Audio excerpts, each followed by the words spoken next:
বিশ্ববিখ্যাত মুফাসসির আল্লামা ইবনে কাসির রাহমাতুল্লাহি আলাইহি তার তাফসীরের মধ্যে একটি ঘটনা উল্লেখ করেছেন যে এক ব্যক্তি বাইতুল্লাহ গিয়েছে, বাইতুল্লাহ গিয়ে লাব্বাইক আল্লাহুম্মা লাব্বাইক বলে চিৎকার করছে।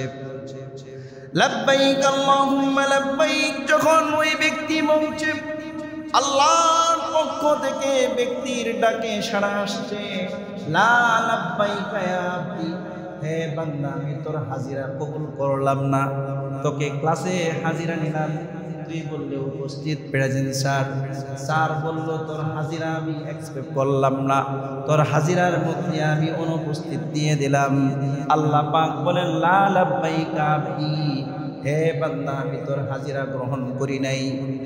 এই লা লাব্বাইকা আবদি এক যুবক শুনল, শোনার পরে বৃদ্ধ চাচাকে বলছে, চাচা আপনি এই যে লাব্বাইক আল্লাহুম্মা লাব্বাইক বললেন, আপনার উত্তরে তো আল্লাহ পাক লা লাব্বাইক বলেছে।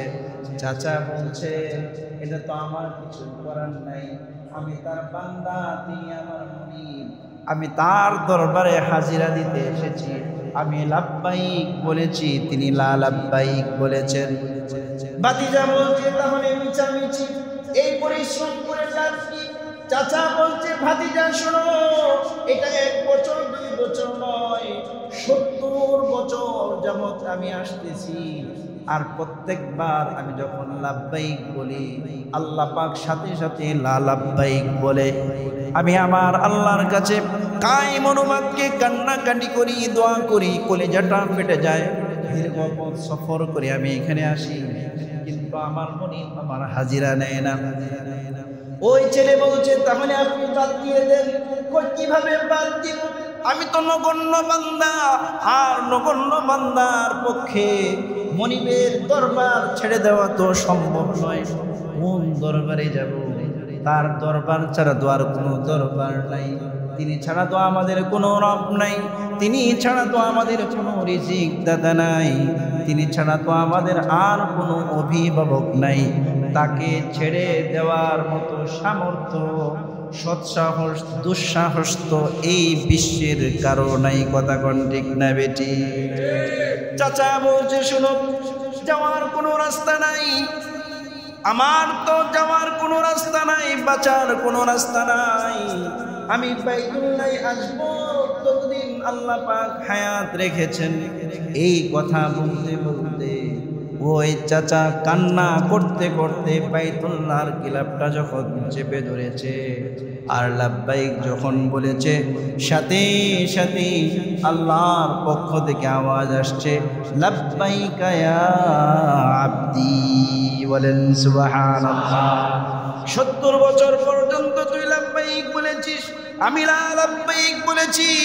বান্দা তুই আমার দরবার যেহেতু ছাড়িস নাই, আমার বাইতুল্লাহ যেহেতু তুই ছাড়িস নাই, আমার রহমত থেকে তুই যেহেতু নিরাশ হস নাই, আমি আল্লাহ তোর লাব্বাইক কবুল করে আমি আল্লাহ তোকে রহমতের কোলে উঠাইয়া নিলাম।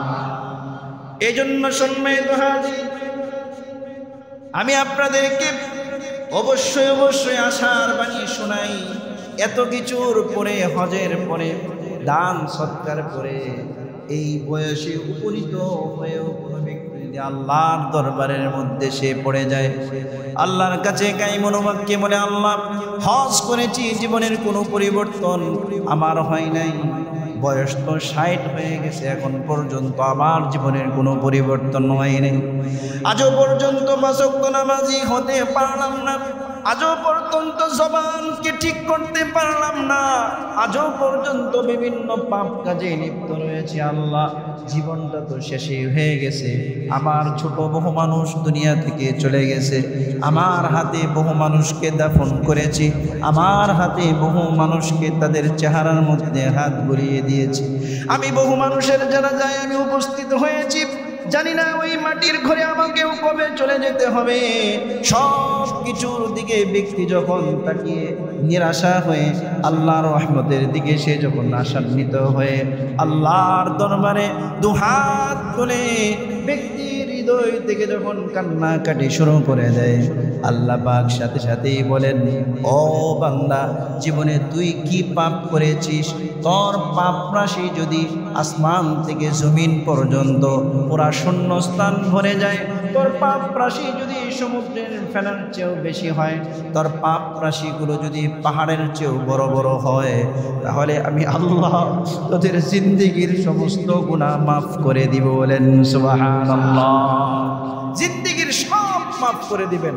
মাফের মাস চলছে, মাফের মাস চলছে।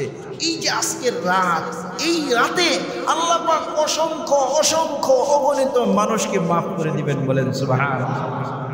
ঈদের রাত, ঈদের দিন, খুশির দিন, আল্লাহ পাক কাউকেও খুশি করবেন, সবাইকে মাফ করে দিবেন। এজন্য ভাই, যারা হজ ফরজ, খুব দ্রুত হজ করি, খুব দ্রুত কি করি ভাই? হজ করি। যাদের সামর্থ্য আছে বারবার উমরা করি, বারবার কি করি?